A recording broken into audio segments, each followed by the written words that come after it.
This is Al Brooks, and this is my price action trading course. This module has to do with wedges. Again, most reversal patterns are trading ranges, and I'm working through the list of common reversal patterns, and the current module has to do with wedges. An ideal wedge has a wedge shape, a channel with convergent lines, and it can be sloped up for a top, it can be sloped down for a bottom. The minimum requirement is 3 pushes within a channel, and if it's sloped up or down, you call it a wedge. If it's mostly sideways, a 3-push pattern, you call it a triangle. It can be contracting, it can be expanding. Whenever you have a rising wedge, you have a potential top.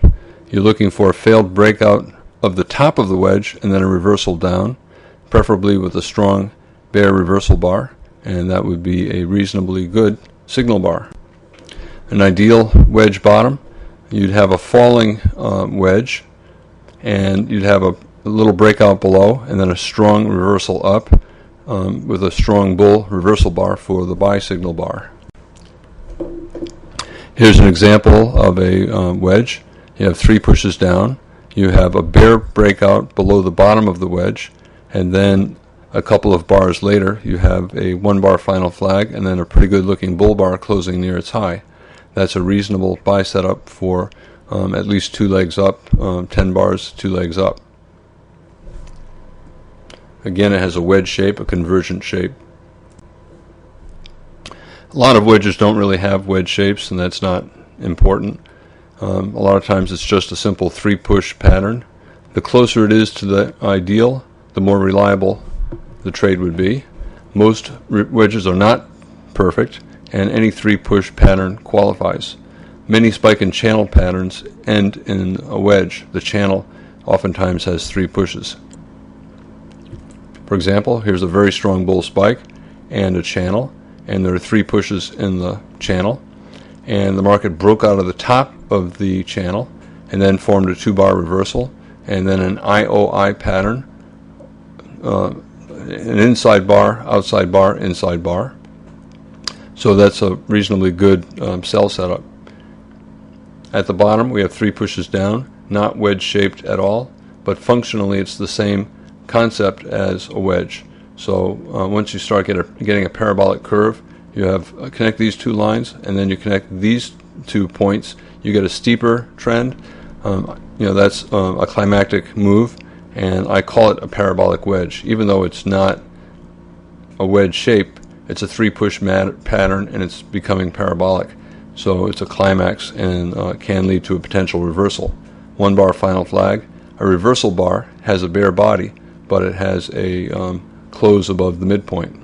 So it's a reasonable signal bar for a test up to the minimum target of the moving average, and probably at least 10 bars 2 legs up. By the way, we have a bear trend. I did not draw the channel in the trend line. We have a strong breakout above the trend line, and then we have a higher low. So this right here is a higher low major trend reversal.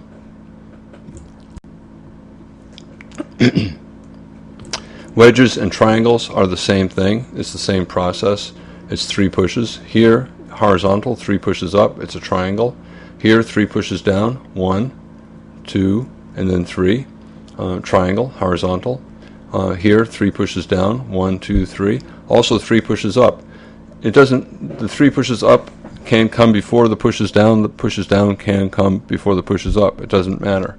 As long as there are 3 pushes, as soon as you see 3 pushes in a trading range, I treat it like a triangle, whether or not it has a triangle shape. For example, leg 2 here fell below leg 1, and this does not have a triangle shape, but functionally it's the same price action as a triangle, and I would treat it as a triangle.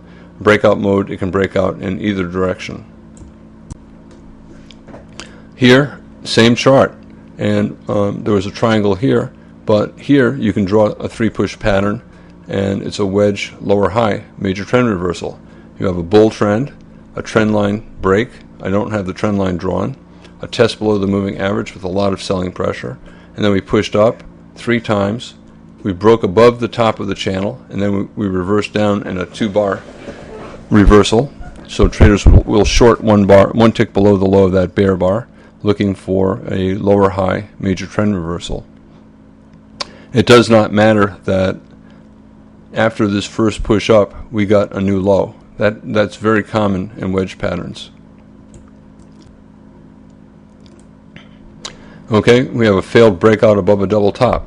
So we have a double top here and here. Double tops are rarely exact. And then here we broke above the top of the pattern, and we reversed down in a bear reversal bar. It's a three push pattern. Functionally, it's the same as a wedge. I could have drawn a trend line below, and I could have called it a triangle. But again, it's the same process. Three pushes, a failed breakout, and then a reversal. Here, three more pushes. We have a double top and a breakout, and it failed on the next bar. Functionally the same as a wedge. So we have a double top, a bull breakout that failed. It's the same process as a wedge, and it's a reasonable short. Again, failed breakouts of double tops and bottoms. Not a wedge shape, but the same process, and you treat it the same. I talked about this one a moment ago. Here's another one, a double top, a bull breakout, a failed breakout bar, and a trend down. A double bottom, a small double bottom, a strong bear breakout, a two-bar reversal, or a bull inside bar. You can call it either one. So the third push down here, and a reversal up. Wedges are channels. Anything contained within two lines is a channel. It doesn't matter if the lines are converging, if they're parallel or diverging. And like all channels, usually the market will evolve into a trading range. And usually the market breaks out in the opposite direction of the channel. So a wedge, if it's an upward wedge, it usually has a bear breakout, and the upward wedge, upward channel, usually functions as a bear flag, even if it's in a bull trend. If you have a downward wedge, it usually behaves like a bull flag and has a bull breakout. About 25% of times, the wedge reversal fails, and the breakout occurs in the wrong direction. So in other words, you can have a bull wedge and then a successful bull breakout leading to a new leg up and an accelerated bull. You can have a bear trend and then a wedge bottom, and instead of breaking to the upside, it can break to the downside and lead to an even stronger bear trend. In general, whenever the market follows the lower probability path, you should expect an accelerated trend, a fast breakout, a measured move, and two legs. So a wedge bottom is more likely to break out of the top, right? So it's less likely to break out of the bottom. If you get the successful downside breakout, you should expect two legs down and a measured move, and it probably will be pretty fast. It'll be fast because traders were expecting the upside breakout, and everyone's positioned for the upside breakout. So for an example, let's say you have a wedge bottom, and instead of reversing up, it breaks to the downside. You should look to a measured move down based on the height of the wedge, and the move will probably have two legs. It might have more, but it usually has at least two legs. And why does it move so fast? Because the bulls were buying as the wedge was forming, and if it falls below the wedge, that's their stop. So the bulls will sell out of longs. And the bears will short the breakout, and they'll short any pullback. So the bears are shorting, and the bulls are selling, so everybody's selling, and the market will move down pretty quickly. Once the market reaches the measured move down, the bears will buy back their shorts to take profits, and the bulls will begin buying again, looking for a two-legged move up. So for example, here's a bear trend and a wedge bottom with a decent bull inside bar for the signal bar. It tried to break out of the top, and now we have an IOI pattern, an inside bar, outside bar, inside bar with a bear body. The bulls who are long in here they'll exit below this bottom of the wedge, the bottom of this outside bar. Bears will look at this and say, this should go up. If it goes down, it probably will go down at least two legs, and at least for a measured move based on the height of the wedge. Here's the top of the wedge, here's the bottom of the wedge, here's a measured move down.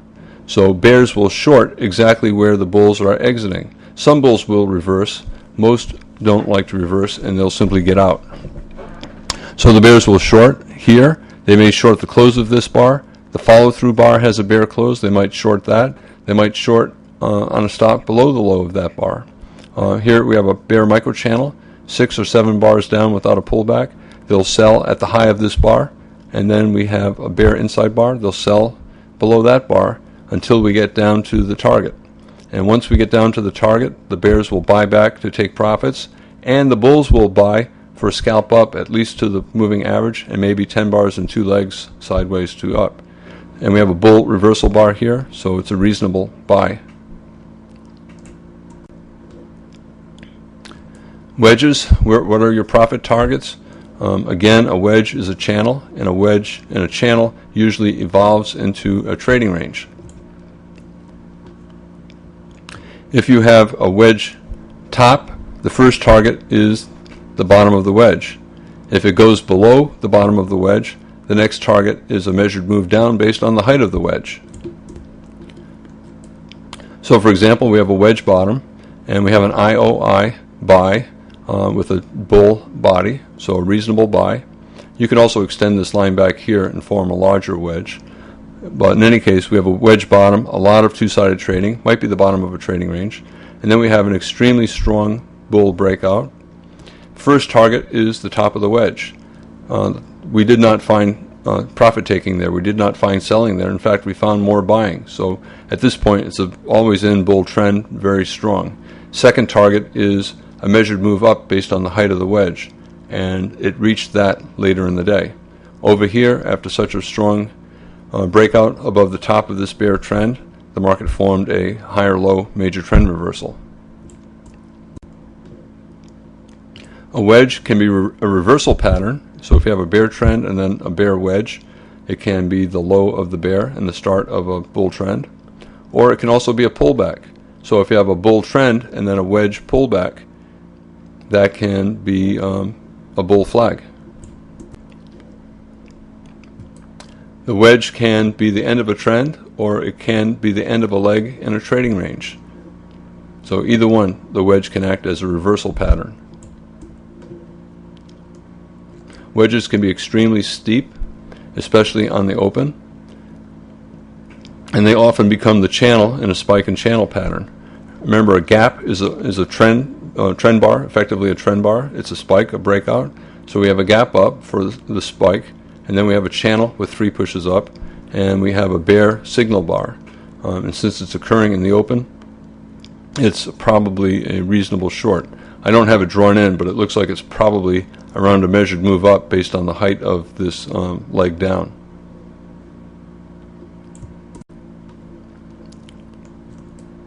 Wedges are rarely perfect, and I call any 3-push pattern a wedge, even if it does not have a wedge shape. So we have 3 pushes up here, a lot of trading range behavior, a reasonable short. Again, lots of trading range behavior, lots of buying pressure, very two-sided, prominent tails. So probably a wedge bottom in a trading range. The market continued to grow into a trading range. 3 pushes here, a new high above the top of the range, and a bear reversal bar. So a reasonable short at the top of a trading range. It's a 2-legged move. We have a strong move up here, and then a pullback, and then a second leg up. Second leg up had 2 legs, and arguably even a wedge shape if you start here at 1, 2, 3. So reasonable short at the top of a trading range. Again, not really a wedge shape, doesn't matter. If it has 3 pushes and the context is right, it should function like a wedge. Okay, instead of a wedge reversal, a wedge can be a pullback within a trend. So for example, a bull flag can have a wedge shape, and a bull flag is a small bear trend. So you have a rally and then a pullback in a wedge shape. That's a small bear trend, and the wedge shape could be the end of that small bear trend, resulting in a rally. A bear flag can have a wedge shape, so you can be selling off and then have a rally that has a wedge shape. Any rally is a small bull trend, and if it has a wedge shape, it could be the end of that bull trend and become a bear flag. So for example, we have a bear trend and we have a wedge rally. So this wedge rally is a wedge pullback, another wedge pullback, another wedge pullback. Every pullback is a small bull trend. So this small bull trend ended in a wedge top. This small bull trend ended in a wedge top. Where are the three pushes? Up here and then down, up here and then down, and then up here. So it's a wedge. This has three pushes up and then down, up and then down, and then up again. Again, a wedge-shaped pullback. You can argue that this is just a two-legged pullback, a high two buy, one push down, two pushes down. But a lot of times there'll be a first push before the final high of the trend. So to me, the first push down began here, and you can call it a high two, but I would call this a wedge bull flag. Here's a wedge that had four pushes down. Each of these bear bars is a push down, so it's still functionally a wedge. If it has four pushes, it has three. You have a double bottom and a bear breakout, so three pushes down. One, and then the double bottom is two, and the breakout is three. The failed breakout is functionally the same as a wedge bottom. And that's the end of the module on wedges.